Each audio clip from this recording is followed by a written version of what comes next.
Mister ko ang nagpaplano at budget sa bahay namin pero dumating sa punto na wala na siyang respeto sa akin. Hi Ate Ann, parang wala na akong gana sa asawa ko. Noon pa Ate Ann, noong isa pa lang ang anak namin. Hindi siya nagbibigay ng sahod niya sa akin pero siya naman ang gumagastos sa lahat ng bagay sa bahay. Noon, hindi ko alam ang mga desisyon niya para sa pamilya namin. Malalaman ko na lang kapag may problema na at hindi siya nagsasabi kung ano ang mga ginagawa niya. Ngayon naman parang hindi ko na kaya. Wala na siyang respeto sa akin. Oo, kanya ang savings namin pero dapat naman sinasabi niya sa akin kapag nagwi-withdraw siya. Dumating ako sa puntong nalaman ko na wala nang laman ang account namin. Tapos, sa mga desisyon niya para sa pamilya, hindi pa rin siya nagsasabi sa akin.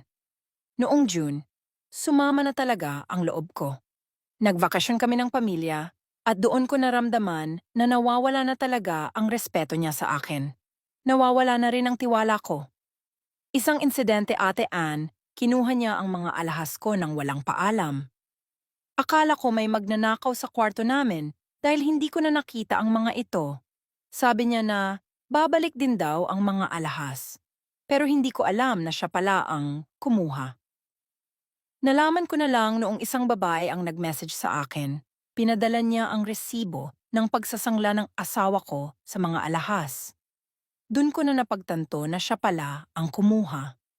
Simula noon, Ate Ann, nawalan na ako ng respeto at pagmamahal sa kanya. Malalaki na rin ang mga anak namin, 19, 12 at 6 years old. Alam na rin nila ang ginawa ng kanilang ama.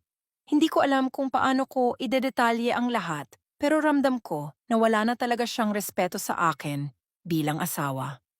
Tama ba ako, Ate Ann, na mawalan ng gana at tiwala sa kanya? Hanggang ngayon, nandito pa rin siya sa bahay. Pero iba na ang tingin ko sa kanya. Hindi ko na kayang ipagpatuloy ito, pero hindi ko pa rin alam ang gagawin.